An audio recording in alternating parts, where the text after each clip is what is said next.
Ya, nasihat. Ya. Makanya sekarang Bunda, kami secara pribadi sering diundang juga dalam nasihat itu tentang azwaja li anfusikum litaskunu ilaiha. Itu kan dalam taksir tahlilinya, laksana satu batang tubuh itu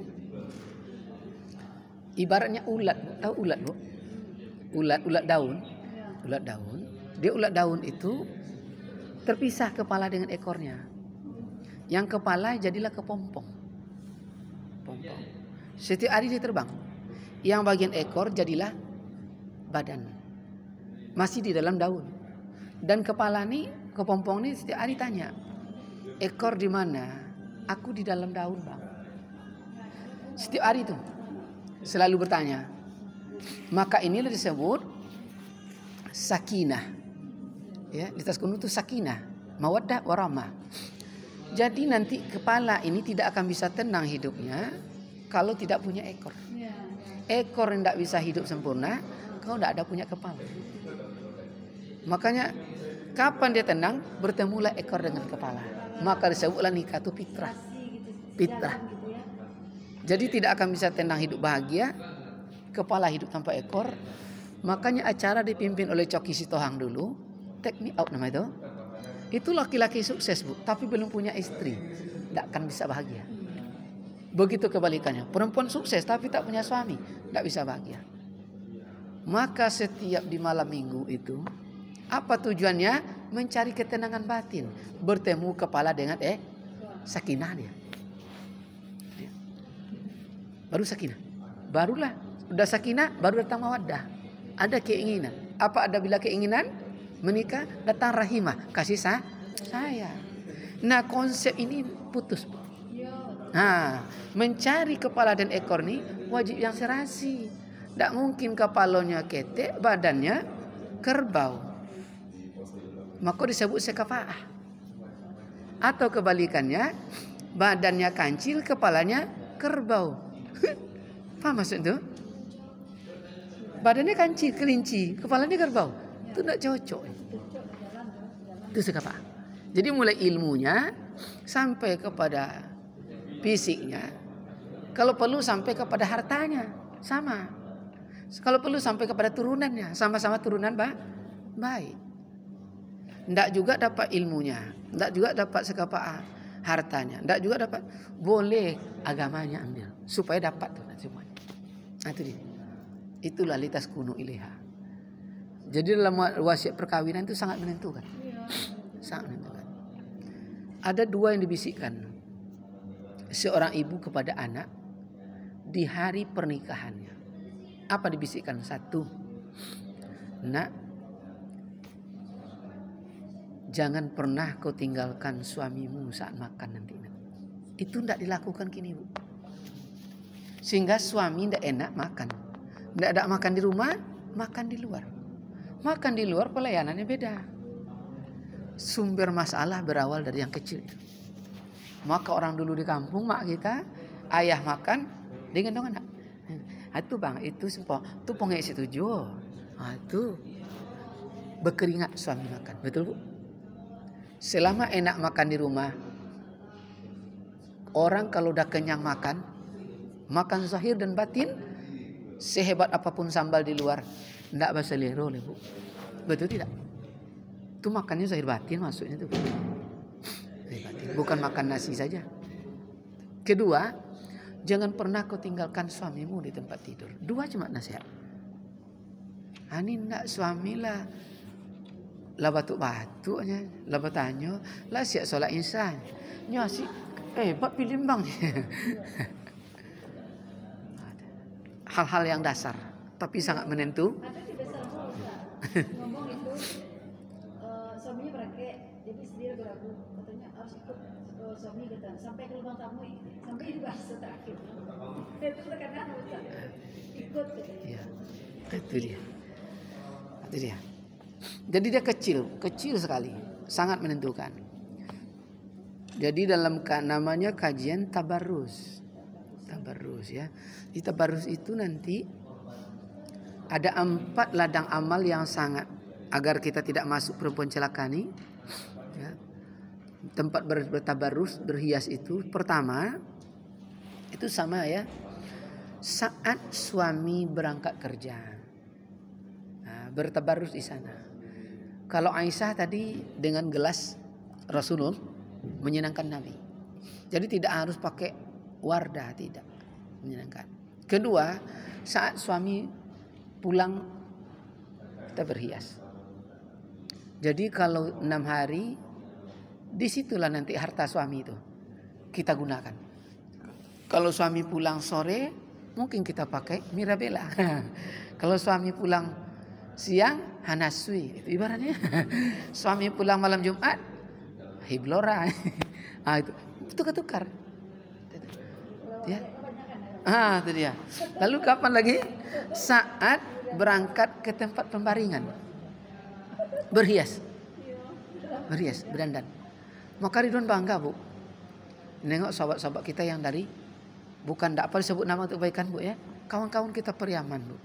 Itu istrinya, coba tengok, orang-orang Periaman itu menunggu suami pulang tuh dipakai syariat, Bu.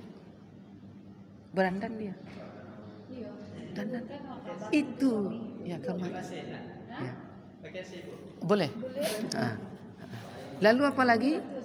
Saat suami pulang mendadak, itu kenapa pulang mendadak? Itu suami yang soleh.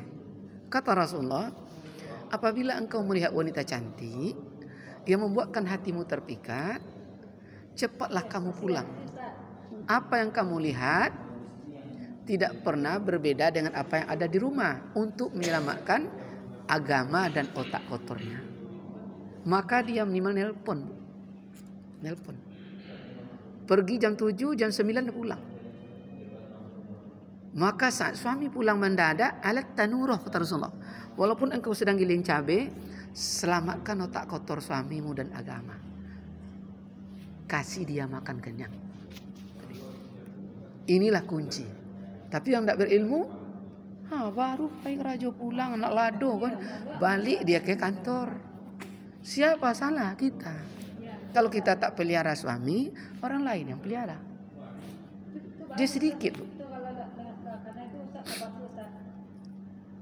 Payah, Bu, dia rasa. Ini kajian rasa. Kajian rasa. Jadi kalau kajian rasa, maka orang dulu menyebut ranting kering nak kembali bertunas. Itu bahaya. Kalau lah kering tapi kembali bertunas, itu kadang lebih buahnya lebih payah. Yang sedikit inilah, maka orang dulu yang segenggam boleh dikasih, nak, yang secubit jangan. Apa resep itulah yang secubit. Dia sedikit tapi sangat menentukan akur dan tidak, bahagia dan tidak.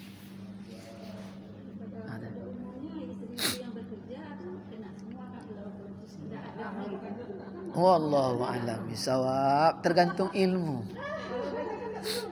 Ya, tergantung ilmu. Jadi memang perlu ilmu dan agama. Sangat perlu sekafah. Barulah kita sadar nanti hilanglah fitnah. Kenapa hilang fitnah? Kan karena di kampung kan pernah dulu, Bu. Bapak tuh udah umur segini. Kok ibu dan emaknya menjodohkan anaknya dengannya? Ada di kampung-kampung, Bu. Apalagi di Jawa. Dia kena cari tadi. Cari bibit. Bibit untuk qanaah, ilmu dan amal. Dan ternyata dia tidak pernah bertengkar. Dan tetap akur. Daripada hartanya melimpah, tapi karena ilmu dan agamanya tadi sumber masalah jadinya. Apa ya, Bu, ya?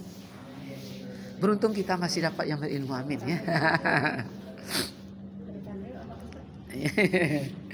Yang terakhir ya, ketiga tadi keji lidahnya, masam mukanya. Keempat, perempuan-perempuan celaka itu adalah banyak cemburu kepada suaminya. banyak cemburu. Lambe suami pulang. Salah loh. Lambe pulang. Kamar-kamar jalan tidurnya. Namanya suuzon. Suuzon. Itu tanda perempuan-perempuan celaka. Enggak, dia Bu. Dan wajib cemburu itu pada orang laki-laki. Kalau laki-laki wajib cemburu. Tanda dia cintanya enggak boleh kepada yang lain. Itu. Iya. Cuma dia disebut di situ banyak. Bukan tanda cinta. Banyak cemburu. Itu dia. Bagaya suaminya. Dia pengen mengajar. Menggata aja mana lebih bisa guru. Guru tuh mulai dari ujung rambut sampai ke ujung sepatu dilihat akan dijadikan pedoman. Cacat sedikit, cacat moralnya. Ini kepala sekolah. Betul. Beda kita pergi pedandan, pergi pesta. Pergi pesta tidak dilihat orang. Semuanya. Tapi guru akan jadikan pedoman oleh anak bangsa. Dia wajib yang terbaik. Ini banyak cemburu. Jadi wajib cemburu itu ada tempatnya. Ya. Jikalau jadi dan wajib cemburu itu pada orang laki-laki, dan jikalau soleh perempuan itu sekalipun ya tiada diterima amalnya, dan sekalipun banyak ibadatnya, dan jikalau haji sekalipun. Kalau banyak cemburu bagi perempuan, kena gudangnya suami yang soleh itu standarnya tadi, apabila dia melihat wanita cantik yang membuatkan hatinya terpikat, maka untuk menyelamatkan agama dan otak kotor, dia cepat wajib pulang. Wajib pulang. Sebab kata Nabi, apa yang kamu lihat tidak berbeda dengan apa yang ada di rumah.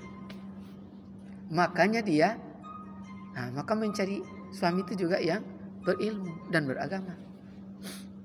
Jadi yang suami yang cemburu tadi, yang wajib cemburu, yang punya ilmu dan agama. Karena dia niatnya seperti itu. Berarti tidak akan ada niatnya selingkuh. Tapi kalau tidak canda itu kelera nama suaminya.